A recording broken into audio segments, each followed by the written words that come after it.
ధర్మశాస్త్రమును అనుసరించి ప్రవర్తించు వారే నీతిమంతులుగా ఎంచబడదు.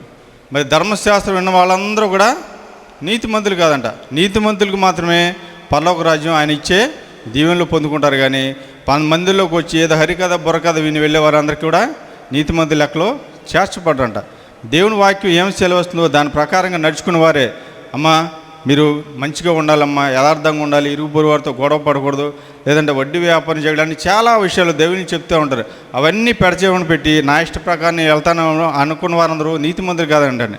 దేవుని వాక్య ప్రకారం నడుచుకున్న వారు మాత్రమే నీతిమంతులు అంట. హల్లెలూయా. ఒక బాలుడు అడుగుతున్నాడు, ఏమంటే సెలవులకి చాలామంది ఊర్లోకి వెళ్ళిపోతారు కదండి.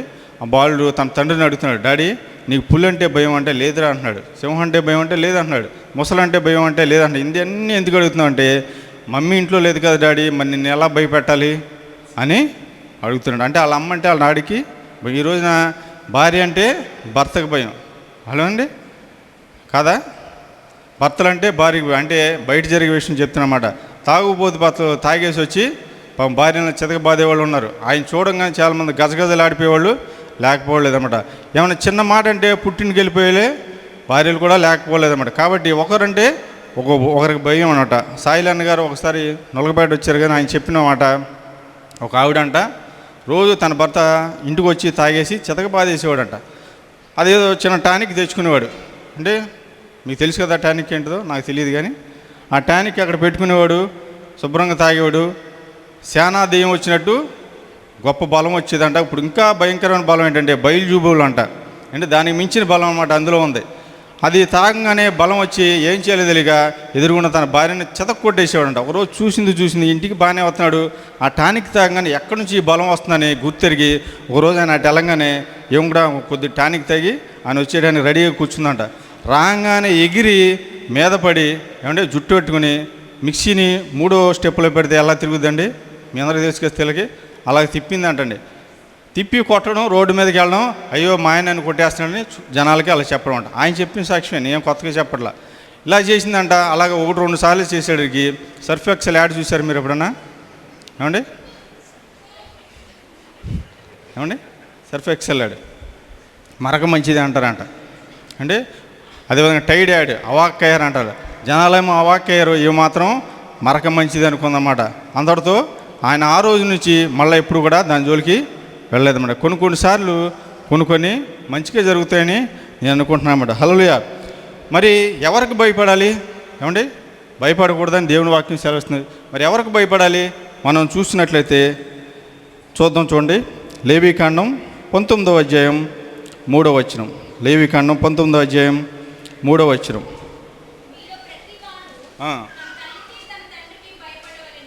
చాలండి. మీలో ప్రతివాడు ఎవరికి భయపడాలండి? తన తల్లికి తండ్రికి భయపడాలంట. మరి ఎంతమంది ఉన్నారు భయపడేవాళ్ళు? తల్లిదండ్రులు భయపడేవాళ్ళు అంటే చాలా తక్కువ మంది. ఈరోజు నా తల్లిదండ్రులు చాలామంది మందిరానికి వచ్చేవారు, కానీ వాళ్ళ పిల్లలు మాత్రం రాలేదండి. తల్లిదండ్రులు భయపడేవాళ్ళు తప్పకుండా తల్లిదండ్రులు అడుగుజాడలో నడిచేవారు మాత్రమే వారు ఇక్కడికి వస్తారు. చాలామంది, మా తమ్ముడు కూడా ఇప్పుడు ఫారిన్లో ఉన్నాడు, తల్లిదండ్రులు వృద్ధాప్యంలో ఉంటే ఆయన మాత్రం అక్కడ చక్కగా ఉన్నాడు. ఆయన కారు కొనుక్కున్నాడంటే అదేం చేశాడు, ఫోటో తీసి వీళ్ళకి పంపించాడు. పాపం వీళ్ళు అది చూసి నా కుమారుడు కారు కొనుక్కున్నాడని ఆనందిస్తున్నారు. కానీ అదే కుమారుడు ఎక్కడుంటే వీళ్ళకి ఎంతో ఆసరాగా ఉండేవాడు. అది మాత్రం అర్థం చేసుకోలేని వాళ్ళు చాలామంది ఉన్నారు. కొంతమంది పాపం ఆర్థిక భారంతో వెళ్ళే ఉంటారు, కొంతమంది అక్కడ జలసాల కోసం విలాసాల కోసం వెళ్ళేవాళ్ళు కూడా ఉంటారు. కానీ తల్లిదండ్రులకు భయపడి ఏం చేయాలంట? మీలో ప్రతివాడు తన తల్లికి తన తండ్రికి భయపడేవాళ్ళంట. నిర్గమాకాండం 20వ అధ్యాయం 12వ వచనంలో కూడా, నీ దేవుడైన యెహోవా నీకు అనుగ్రహించు దేశంలో అంటే పరలోకంలో నీవు దీర్ఘాయుష్మంతుడు అగినట్లు నీ తండ్రిని నీ తల్లిని సన్మానించాలంట. మన తల్లిదండ్రులను కూడా సన్మానించినట్లయితే మనం పరలోక రాజ్యంలో దేవుడు మనకి దీర్ఘాయుష్ని, ఈ లోకంలో దీర్ఘాయుష్ని అనుగ్రహిస్తానని ఆయన సెలవిస్తున్నాడు. కొత్త నిబంధనలు కూడా ఆయన ఇచ్చిన మాట ఏంటంటే, ఎఫెసీ పత్రిక 6వ అధ్యాయం 1-3 వచనాలు, పిల్లలారా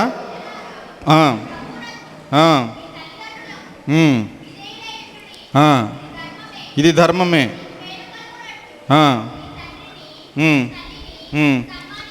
చాలండి.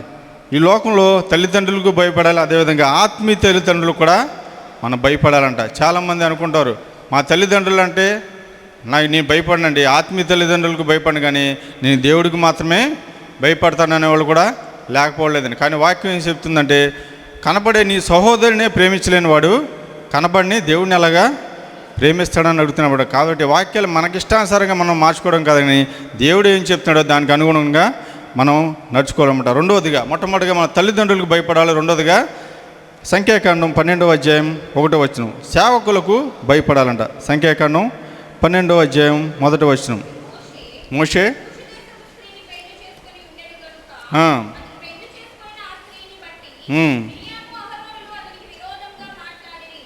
వారు మోషే చేత మాత్రమే యెహోవా పలికించిన, ఆయన మా చేతను పలికింపలేదా అని చెప్పుకొనగా యెహోవా ఆ మాట వినెను. మోషే భూమి మీద ఉన్న వారందరిలో మిక్కిలి సాత్వికుడు. యెహోవా మీరు ముగ్గురు ప్రత్యక్షపు గుడారమునకు రండని హఠాత్తుగా మోషే అహరోను మిరియాములకు ఆజ్ఞ ఇచ్చెను. చాలండి.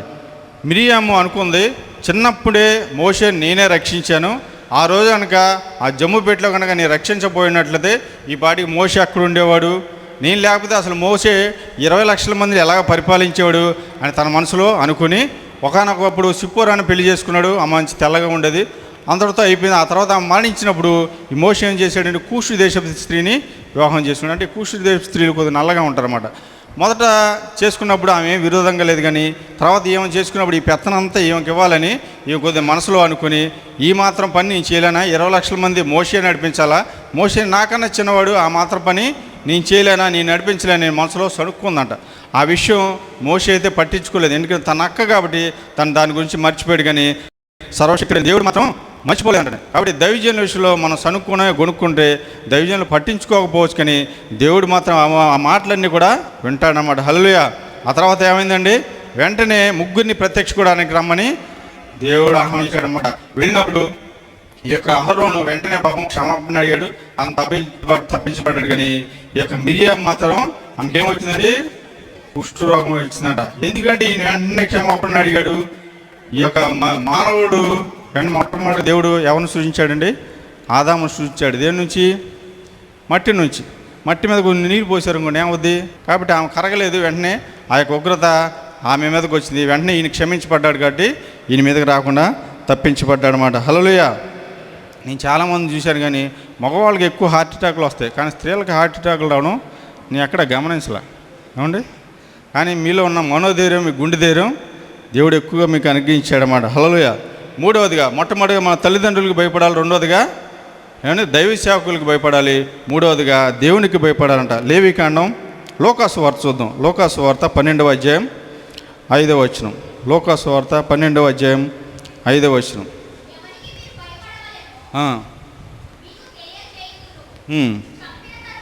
చంపిన తర్వాత నరకంలో పడద్రోయే శక్తి గలవానికి భయపడుడి, ఆయనకే భయపడుడని మీతో చెప్పుచున్నాను. మనం ఎవరికి భయపడాలంటే లోకంలో ఉన్న వారికి భయపడవసరం లేదు, కానీ మన ఆత్మను చంపగలిగిన శక్తి కలవని వానికి మాత్రమే భయపడండి. ఆ రోజుల్లో పరిశీలకు విస్తృత అధికారాలు ఉండేవన్నమాట. యేసు ప్రభువుని సిలువ వేయాలన్నా ఆ రోజున పిలాతు కూడా ఎవరి యొక్క ఒపీనియన్ తీసుకున్నాడండి, ఈ పరిశీలు ఎలా చెప్తే అలాగే విన్నట్టు తప్పితే మరి అక్కడ వేరే వాళ్ళ ఒపీనియన్ తీసుకున్నారు. అంటే వాళ్ళకన్నా భయంకరమైన అధికారులు ఉండేవన్నమాట. కాబట్టి చాలామంది ఆ రోజుల్లో పరిశీలన చూసి చాలా భయపడిపోయాడు. కానీ యేసు ప్రభువు వారు చెప్పిన మాట అంటే, ఈ లోకంలో ఈ శరీరాన్ని చంపేవారికి మీరు భయపడకండి, ఈ లోకంలో ఉండేది కొద్ది కాలమే, కానీ మీరు యుగాలు శాశ్వత రాజ్యంలో ఉంటే మీ యొక్క ఆత్మను నరకంలో పడద్రోయడానికి శక్తి ఎవరికుందో ఆయనకి మాత్రమే మీరు భయపడమని సెలవిస్తున్నమాట. కాబట్టి దేవునికి కనుక మనం భయపడడానికి దెయ్యాలు కూడా మనకి భయపడతాయంట. అపోస్తుల కార్యంలో ఒక మాట రాయబడి ఉంది, ఏమండి, ఒక ప్రధాన యాజకుడి యొక్క కుమారులు 7 ఉంటే అందులో 2 కుమారులు అంట. మా నాన్న కూడా దెయ్యాలను, ప్రధాన యాజకుడు అంటే ప్రత్యక్ష గుడంలో 3 భాగాలు ఉంటాయి. మొట్టమొదటిగా ఆవరణము, రెండవది పరిశుద్ధ స్థలం, మూడోది అతి పరిశుద్ధ స్థలం అంట. అతి పరిశుద్ధ స్థలంలో ఉండేవాళ్ళు ప్రధాన యాజకులు అన్నమాట. అలాంటి ప్రధాన యాజకుడి కుమారులు అంట. ఆఫ్టర్ ఆల్ పౌలు, అదేవిధంగా యేసుప్రభు వారు దెయ్యాలను వెళ్ళగొడుతున్నారు కదా యేసుప్రభు నామములో, అదేవిధంగా మనం కూడా చెప్పి వదిలేద్దాం, వాళ్ళు వెళ్ళకూడదామని అనుకుని వెళ్ళారంట. అక్కడ ఏం జరిగిందో చూడండి. అపోస్తుల కార్యం 19వ అధ్యాయం 14వ వచనం.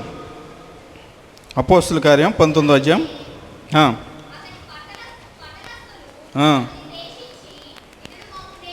19:14. యూదుడైన స్కెనయును ఒక ప్రధాన యాజకుని కుమారులు 7 అలాగు చేయుచుండిరి. ఆ, ఉమ్, ఆ, ఆ, ఉమ్, ఉమ్, ఆ, ఆ. ఏం చేశారంటండి? దిగంబులై గాయం తగిలి పారిపోయాడు. కాబట్టి దేవుని యందు భయభక్తులు కండి, ప్రార్థనా శక్తి కనుక నీలో ఉంటే తప్పకుండా దెయ్యాలు కూడా వారిని విడిచి వెళ్ళిపోదు. అంతేగాని అమ్మగారు ప్రార్థన చేస్తున్నారు, అదే ప్రార్థన కదా నేను చేసేది, అమ్మగారి దగ్గర ఉన్న ఆ బైబిలేగా నా దగ్గర కూడా ఉంది అని ఆ నెత్తి మీద చేసి ప్రార్థన చేసామనుకోండి, అందులో ఉన్న శానా ఆ బైబిల్ కూడా మనల్ని పట్టుకుని మనల్ని తరిమి కొడతామట. ఒకరోజు ఒక దైవజనుడు ఇలాగే దెయ్యం పట్టిన అమ్మని తీసుకొస్తే ప్రార్థన చేస్తున్నాడు, కానీ ఆ దెయ్యం వెళ్ళట్లా. ఏమండి, వెళ్తావా లేదా ఏసునామాలు గతిస్తున్నాను అన్న కూడా ఆ దెయ్యం వెళ్తుంది. ఎందుకు వెళ్ళలేదంటే నీ సంగతి అంతా నాకు తెలిసి ఉంటుంది ఆ దెయ్యం. ఎందుకంటే దానికి ఎవరైతే కనెక్ట్లో ఉంటారో వాళ్ళ గురించి బాగా తెలుసు అన్నమాట. ఇంతకీ నా గురించి నీకేం తెలుసు అంటే, ఇప్పుడే నువ్వు కింద నుంచి సిగరెట్ తాగి మందిలోకి వచ్చావని చెప్తున్నాను అనమాట. ఏమండి, అలాంటి దైవజనులు కూడా లేకపోలేదు. అంటే అదేవిధంగా ఇంకో దైవజనుడు వచ్చాడు, అదే దెయ్యం పట్టినామని ప్రార్థన చేస్తే మొత్తానికి ఆయన ప్రార్థన చేసిన వెంటనే ఆ దెయ్యం వదిలి వెళ్ళిపోయింది. మరుసటి రోజు మళ్ళీ ఆదివారం వచ్చేటికి మళ్ళీ దెయ్యం ఆమెలో ఆహ్వానిస్తుంది. అలా 2-3 వారాలు అవగానే ఈయనకి డౌట్ వచ్చింది, ఇదేంటి నేను ప్రార్థన చేస్తే దెయ్యం వెళ్ళిపోతుంది, మళ్ళీ వస్తుంది ఏంటని ఆ దెయ్యాన్ని గట్టిగా గద్దించి ప్రార్థించినప్పుడు ఆ దెయ్యం ఏం చెప్పింది తెలుసండి? అయ్యా, నాలో ఏం తప్పులేదు, నేను వెళ్ళిపోతున్నాను, కానీ ఈమె మళ్ళీ ఆమె నన్ను తీసుకుని పెట్టుకుంటుంది అంటున్నాను. ఇంతకీ ఏంటి విషయం అంటే, ఈమె సోమవారం నుంచి చాలామంది స్త్రీలు ఏం చేస్తారు, శుక్రవారం వరకు తలకు నూనె రాసుకుంటారు, శనివారం తలస్నానం చేసి ఆ సూర్యులో ఉన్న సవరం ఒకటి పెట్టుకుని వస్తుందంట ఏమో. ఏమండి, ఆయన సవరాలు చేయించుకునే వాళ్ళు ఇంత బారు రోడ్ల మీద అమ్ముతూ ఉంటారు, అది పెట్టుకుని వస్తుందంట. నేను అందులో దూరాను, ఆమె నన్ను శనివారం తగిలించుకుని తీసుకొస్తాను, నాలో ఏం తప్పులేదని చెప్పిందంట. ఏమంటే మీలో ఎవరైనా పెట్టుకుని వచ్చారా? ఎవరు లేరు కదమ్మా. దేవుడు మనకిచ్చిన కొత్తిమీర కట్టైనా, ఏమండి, ఎంతైనా దేవుడు ఇచ్చిన గొప్పే. Something is better than nothing అన్నారు కదా. అసలు లేని ఏదో ఉంటే చాలు. ఒకప్పుడు నాకు కూడా బోల్ అంత ఉండేది జుట్టు, కానీ ఏం చేస్తాం, వెళ్ళిపోయినాయి. చిన్నప్పుడు బుగ్గలు బూరిలాగా ఉండే, అవి లేవని ఇప్పుడు బాధపడకూడదు. చిన్నప్పుడు వాళ్ళు ఎత్తుకునే వాళ్ళని ఇప్పుడు కూడా ఎత్తుకోవాలంటే కుదరదు. దేవుడు ఇచ్చిన దాన్ని బట్టి మనం వెళ్ళిపోవాలి, కానీ మన గొంతెమ్మ కోరికలని దేవుడు కోరకూడదు అన్నమాట. మనకి ఏది న్యాయయుక్తమో అవి తప్పకుండా దేవుడు మనకు అనుగ్రహించే దేవుడు ఉన్నాడు. మత్తయి సువార్త 14వ అధ్యాయం, మత్తయి సువార్త 14వ అధ్యాయం 28-30 వచనాలు. నీవే అయితే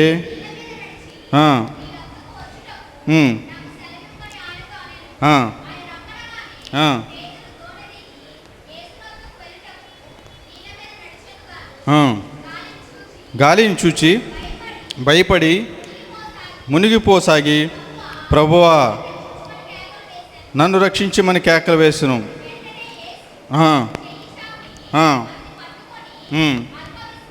అల్పవిశ్వాసి. చాలండి. ఇక్కడ పేతురు ఏం చేస్తున్నాడండి, యేసుప్రభువు వీళ్ళందరూ దోణిలో వెళ్తూ ఉంటే ఆయన సముద్రం మీద నుంచి నడిచి వస్తున్నాడంట.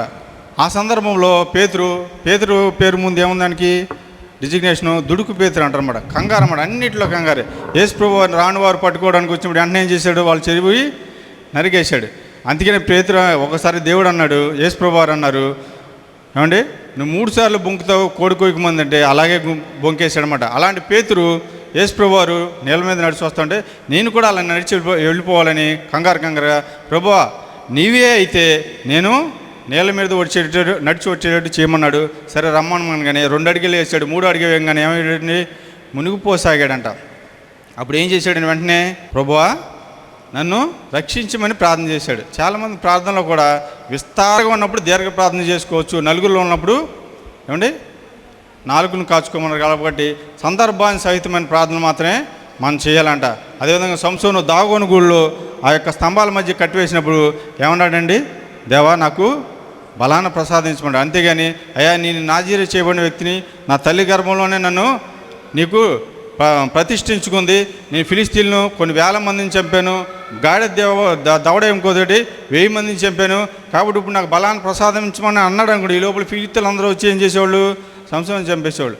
కాబట్టి మన సందర్భాన్ని సహితమైన ప్రార్థనలు మనకి దేవుడు అనుగ్రహించును గాక. హల్లెలూయా. దీన్ని బట్టి యేసుప్రభువు వారికి ప్రకృతి మీద కూడా అధికారం ఉందని మనం గ్రహించాలండి. ఆ రోజు ఆయన యొక్క అక్కడ ఏ విధంగా అయితే అలలను గద్దించాడో ఈ రోజు కంటే యెరూషలేము వెళ్ళి వచ్చిన వారు చెప్పిన సంగతి అంటే ఇప్పుడు కూడా సముద్రం అంటే అక్కడ గలిలయ సముద్రంలో అక్కడ అలలు మాత్రం లేకమంటండి, అక్కడ ఎప్పుడు కూడా సాదాసీదాగా ఉంటుందంట ఆ సముద్రం ఏమండి. కాబట్టి ఆయన ప్రకృతి మీద అధికారం కలిగిన దేవుడు అని మనం చెప్పుకోవచ్చు. ఆయన సర్వశక్తి కలిగిన దేవుడు కాబట్టి ఆయన నీళ్ల మీద నడుచుకుంటా వెళ్ళిపోయాడు అన్నమాట. హల్లెలూయా. కాబట్టి అటువంటి సర్వశక్తిని కలిగిన మనం దేవుని కలిగిన మనం ఎంతగానో ధన్యులు అనమాట. మీకు ఒక విషయం చెప్తాను. ఇది పరిశుద్ధాత్మ ప్రేరేపణ కలిగిన గ్రంథం చెప్పడానికి ఇందులో చారిత్రకంగా రుజువు చేయబడింది, సైంటిఫిక్గా రుజువు చేయబడింది, అదేవిధంగా పరిశుద్ధాత్మతో ప్రేరేపణతో కూడా రుజువు చేయబడిన ఏకైక గ్రంథం. కాబట్టి ఇది భూప్రపంచంలోనే అత్యధికంగా అమ్ముడవుతున్న గ్రంథం అనమాట. అంతే కదండి, అత్యధిక భాషల్లో తర్జుమా చేయబడిన గ్రంథం కూడా ఈ గ్రంథం అండి.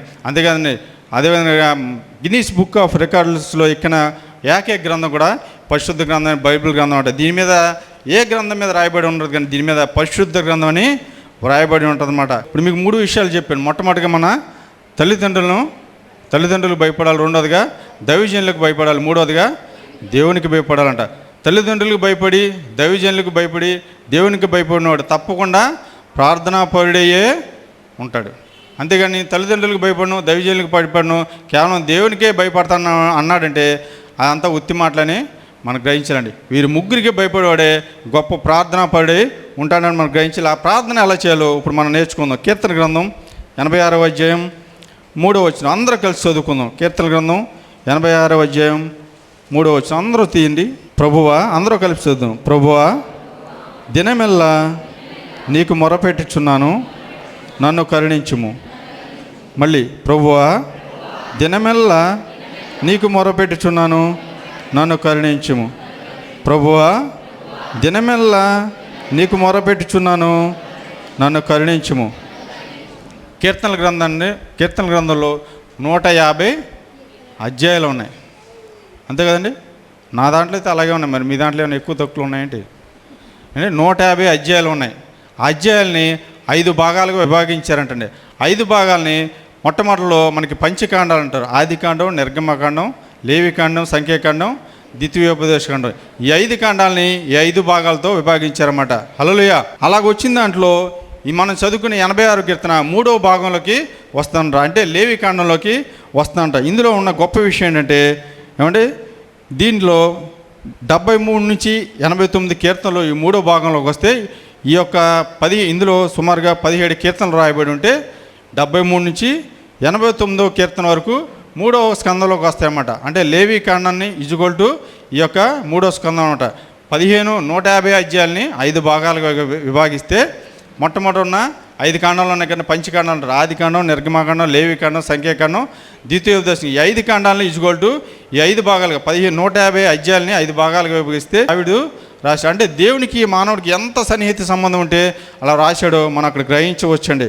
9వ వచనం, ప్రభువా, దేవతలలో నీ వంటివాడు లేడు. చాలండి.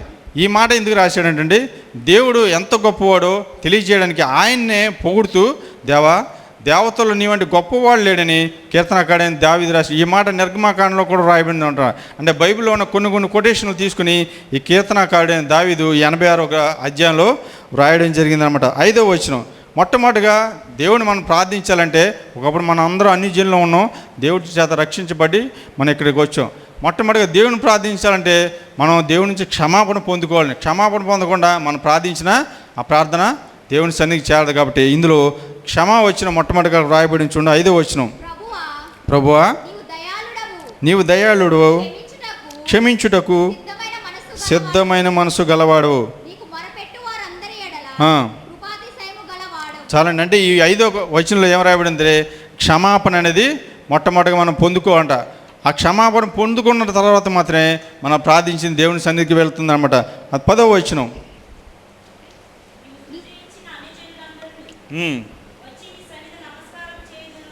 చాలండి. అంటే అన్ని జనులు అందరూ ఇప్పుడు ఎవరి దగ్గరికి వస్తారండి? క్షమాపణ పొందుకున్న వాళ్ళందరూ దేవుని సన్నిధికి వచ్చి ఆయనకి నమస్కరించాలంటే ఆయన్ని ఆరాధించాలంటే మొట్టమొదటిగా మనం క్షమాపణ పొందుకోవాలి, ప్రార్థించాలంటే ఆ తర్వాత ఆయన్ని ఆరాధించాలంట. ఆ తర్వాత ఏం చేయాలో చూద్దాం చూడండి.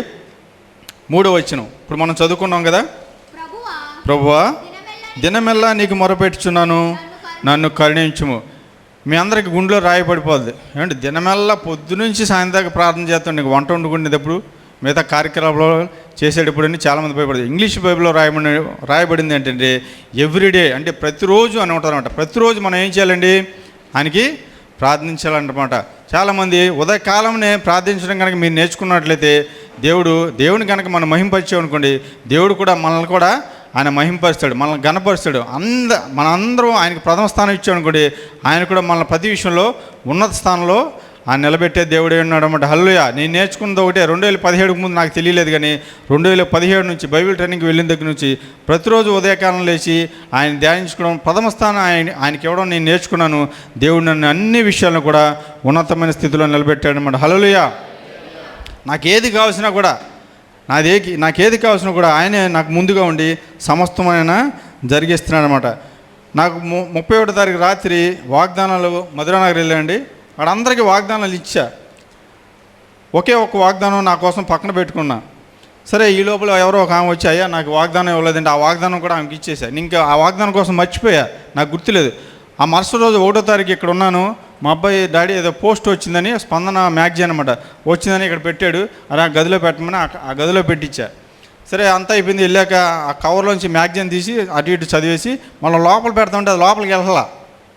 ఏమండి ఏంటి అర్థం కాల. సరే, తీస్తే లోపల వాగ్దానం ఉంది. నేను మర్చిపోయా కానీ దేవుడు మర్చిపోలేదన్నమాట. ఆ వాగ్దానం ఏంటో చూడండి. మీరు దుఃఖింతురు కానీ మీ దుఃఖము సంతోషమగినట. సరే, ఇది ఏదో కాకతాళీయంగా వచ్చింది అనుకుందామండి. మళ్ళీ దాంతోపాటు ఇంకో పాకెట్ క్యాలెండర్ పంపించారు. ఇందులో ఏమైనా ఉందంటే నిన్ను శాశ్వత శోభాస్యంగాను బహుతరములకు సంతోష కారణంగాను చేసేదని అంటున్నాడు. ఏమండి నేనైతే వాగ్దానం మర్చిపోయాడు, కానీ ఆయన నాకు పోస్ట్లోనే వాగ్దానం పంపించాడనమాట. హల్లెలూయా. ఈ విధంగా మనం కనుక ఆయన ప్రతి విషయంలో ప్రథమ స్థానం ఇచ్చామనుకోండి, ఆయన కూడా మన విషయంలో అన్నిట్లోనూ మన ఉన్నతమైన స్థానంలో ఆయన నిలబెట్టే దేవుడే ఉన్నాడు అనమాట. హల్లెలూయా. 2017కు ముందు నేను రత్న ఆఫ్ సెట్ అని ఏలూరు రోడ్లో ఉందండి. 2004లో ప్రారంభించాం. చాలామంది దైవజనులు వచ్చి ప్రారంభించారు. 2017 వరకు ఆ ఏరియాలో నేను సొంతగా షాప్ కొనుక్కోవాలని నాకు ఎప్పుడు ఆ ఉద్దేశం లేదు. అంటే మీలో ఎవరన్నా సీఎం కావాలని కోరిక ఎవరికైనా ఉందా? నేను సీఎం కావాలని. మీరు ఏమైనా హోమ్ మినిస్టర్ కావాలని ఎవరు కోరుకుంటా? ఉండదు. ఎందుకంటే అసలు ఆ స్థాయే మనది కాదు కదండి, ఆ ఊహే మనకు రాదు కదండి. అలాగా ఆ ఏరియాలో ఒక స్థలం కొనాలంటే కోటీశ్వరులు తప్పితే మానవుల వల్ల అయ్యేది. కాబట్టి అలా ఊహ కూడా నాకు లేదన్నమాట. 2017లో నేను బైబిల్ ట్రైనింగ్కి వెళ్ళిపోయి మొత్తం ఆఫీస్ అంతా కుర్రోళ్ళకి వదిలేశాను. అసలు ఏం వస్తుందో ఏం రావట్లేదు నేను ఏం పట్టించుకోలేమాట. పూర్తిగా వాళ్ళ మీద వదిలేసాను, వెళ్ళిపోయాను. ఆ సంవత్సరం అంతా కూడా దేవుడు నన్ను ఒక్క రూపాయి కూడా అప్పు చేయకుండా సంవత్సరం కూడా నన్ను నడిపించాడు అన్నమాట. హల్లెలూయా.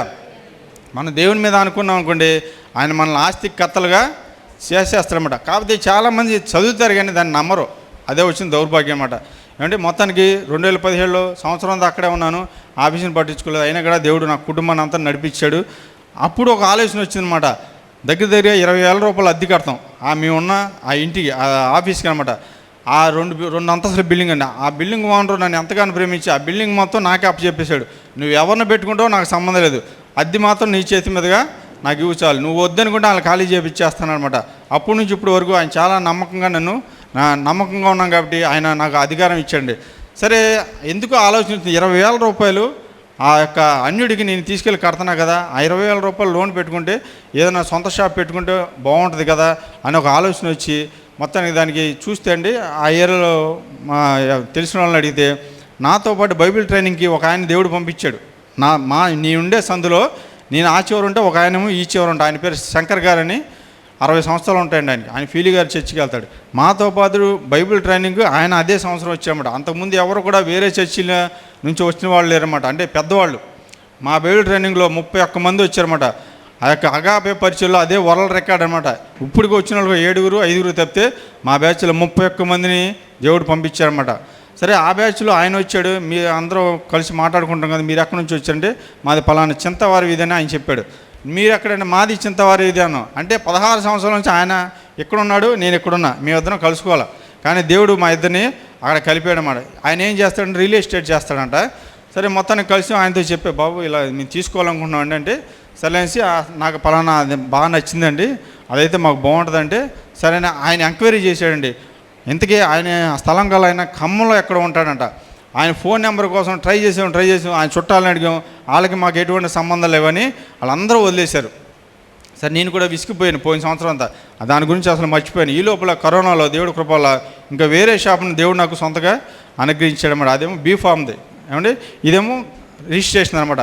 ఇది తీసుకుంటే 2-3 అంతస్తులు వేసుకోవచ్చు, చక్కగా అన్ని రకాలు అందులో పెట్టుకోవచ్చు. గొప్ప గొప్ప దైవజనులు వస్తారు, అలాంటి వారికి సెపరేట్గా ఒక రూమ్ కట్టి వాళ్ళు వచ్చినప్పుడు వాళ్ళని సెపరేట్గా చూడవచ్చు. ఎందుకంటే దైవజనులు అన్యుల దగ్గరికి వెళ్ళి అనుకున్న వాళ్ళకి అటువంటి విలువ ఎవరు, వాళ్ళ విలువ నాకు తెలుసు కాబట్టి నేను వాళ్ళు మా దగ్గరికి వచ్చిన విలువ ఇవ్వడానికి కృప చూపిస్తారని దేవుడు వాళ్ళకి సెపరేట్గా కట్టాలని అనుకున్నాను.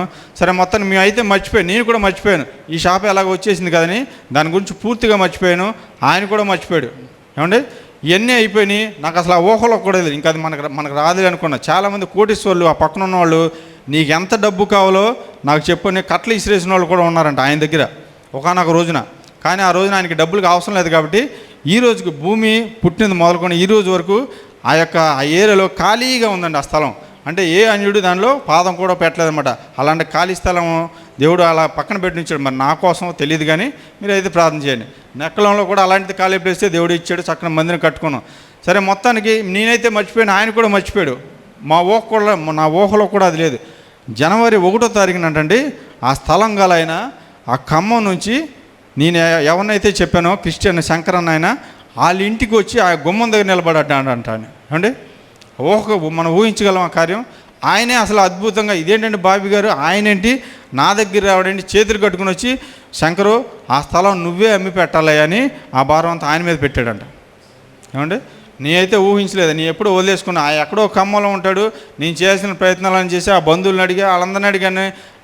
వాళ్ళెవరు కూడా ఆయనకి మాకు సంబంధాలు లేవు, ఆయన ఫోన్ నెంబర్ కూడా లేదన్నారు. ఆ వ్యక్తిని దేవుడు ఆ వ్యక్తి యొక్క కుటుంబం ఆ గుమ్మం దగ్గర నిలబడి ఈయనేమో అన్నం తింటున్నాడంట. ఆ రోజున అన్నం మెదులు కడుక్కోవడానికి కూడా ఆయన టైం ఇవ్వలేదండి. వెళ్ళిపోవాలన్నాడు. ఆయన ఫోన్ నెంబర్ ఇచ్చాడు.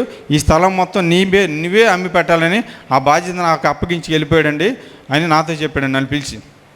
ఇంతకీ ఎందుకు అమ్ముకోవాలని ఆయన అడిగితే ఏంటంటే వాళ్ళ అబ్బాయి భయంకరంగా అప్పులు చేశాడంట. అప్పులు తీరాలంటే ఇది అమ్మితే కానీ నాకు వేరే మార్గం లేదని ఏమంటే దేవుడు నా కోసం వాళ్ళ బిడ్డ చేత అప్పులు చేయించడం అనుకున్నా. ఏమండి, లేకపోతే అది రాదు. ఏమండి, కాబట్టి దేవుడు ఎంత గొప్పవాడో నేనైతే అర్థం చేసుకున్నాను. అటువంటి గొప్ప కార్యాలు కూడా మీ కుటుంబాల్లో జరగాలంటే మీరు ఏం చేయాలండి, నమ్మకంగా ఉండాలి. మొట్టమొదటిగా తల్లిదండ్రులు గౌరవించాలి, వారికి భయపడాలి. రెండోదిగా దైవ సేవకులకు భయపడాలి. మూడోదిగా దేవుడికి భయపడాలంట. హల్లెలూయా. 16వ వచనం 11వ వచనం చూద్దాం. 11వ వచనం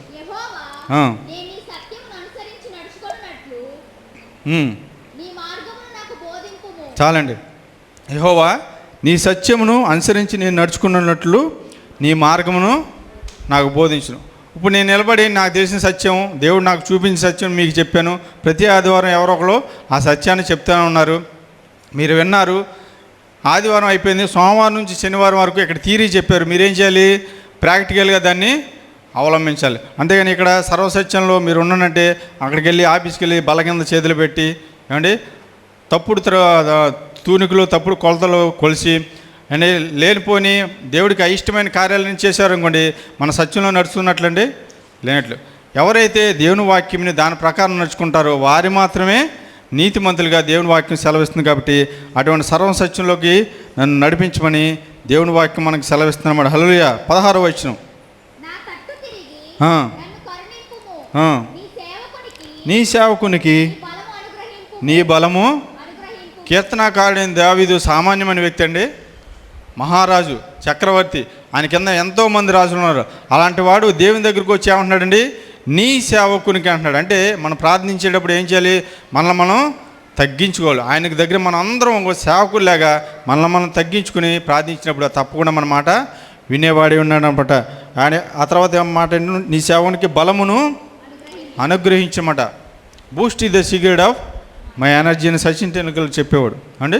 కాబట్టి మనందరికీ బూస్ట్ కాదని బైబిలే మనందరికీ బలమై ఉండాలన్నమాట. హల్లెలూయా. హల్లెలూయా. అపోస్తుల కార్యం 2వ అధ్యాయం 42వ వచనం చివరిగా ఒక్క నిమిషంలో ముగిచ్చేస్తా. అపోస్తుల కార్యం 2వ అధ్యాయం 42వ వచనం. మీరు అపోస్తుల బోధ ఎందును సహవాసమందును రొట్టె విరుచుట ఎందును ప్రార్థన చేయుట ఎందును అప్పుడప్పుడు ఉండిరన్నారా, ఎడతెగ ఉండిరన్నారా? ఎడతెగగా ఉండాలన్నమాట. కొంతమంది ఉంటారు ఏమండి, క్రిస్మస్ వస్తే కనపడతారు, లేదంటే జనవరి 1కి ఈస్టర్కి కనపడతారు, మిగతా రోజులో కనపడరు. మరి అలాంటి వాళ్ళ జీవితంలో దేవుడు కార్యాలను చేయాలంటే ఎలా చేస్తాడండి? అండ్ మనం ఎలా ఉండాలంటే ఎడతెగగా ప్రార్థన చేయాలంట. మోషే ప్రార్థించగా దేవుడు ఏం చేశాడండి? ఎర్ర సముద్రాన్ని 2 పాయలుగా చేశాడు, ఆకాశం నుండి మన్నాను కురిపించాడు. యెహోషువ ప్రార్థించగా సూర్యచంద్రులను ఆపేసాడు. ఒక మానవుడు ప్రార్థిస్తే సూర్యచంద్రులు ఆగిపోవడం అంటే ఏమండి, మొట్టమొదటిగా ఆ రోజుకి ఈ రోజుకి ఇంకెప్పుడు అలాంటి విషయం జరగలేదంటే. ఇది నిజమా అంటే మనకి లీప్ సంవత్సరంలో 28 రోజులు ఉంటాయి కదండి, మిగతా రోజుల్లో 29-30 రోజులు ఉంటాయి. అంటే చరిత్రపరంగా కూడా ఇది నిర్ధారించబడింది అనమాట. ఈ యొక్క ఆ 24 గంటలు ఎక్కడ తగ్గించబడిందంటే ఇక్కడ యెహోషువ కాలంలో ఆ కాలం ఆగిపోయిందనమాట. హల్లెలూయా.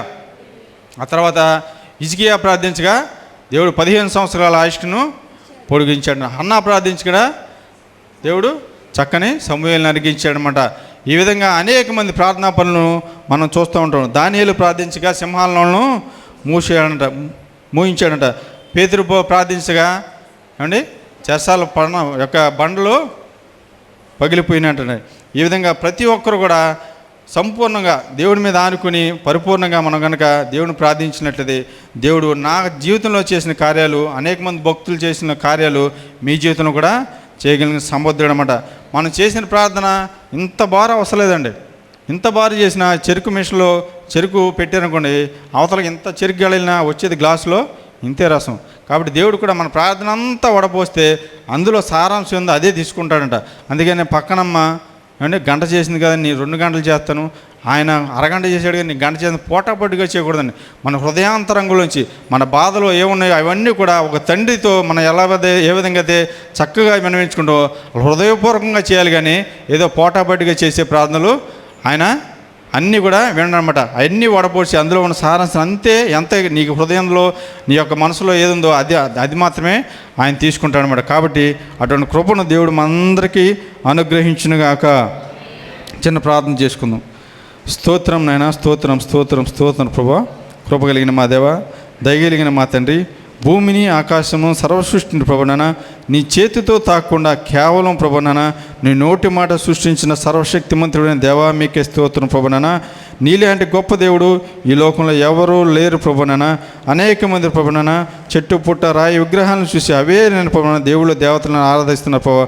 అటువంటి వారి మనోన్నత్రాలను వెలిగించడానికి ప్రభునానా నాలాంటి వారిని అనేక మందిని మీరు లేవనెత్తమని వేడుకుంటున్నటువంటి మేమందరం ఇంకా పాలు తాగే పశు హృదయాలుగా వండుకుంటారు ప్రభునానా. మేము అనేక మందికి బోధించేవారుగా మమ్మల్ని అందరినీ ప్రభుని సిద్ధపరచమని వేడుకుంటున్నాం తండ్రి.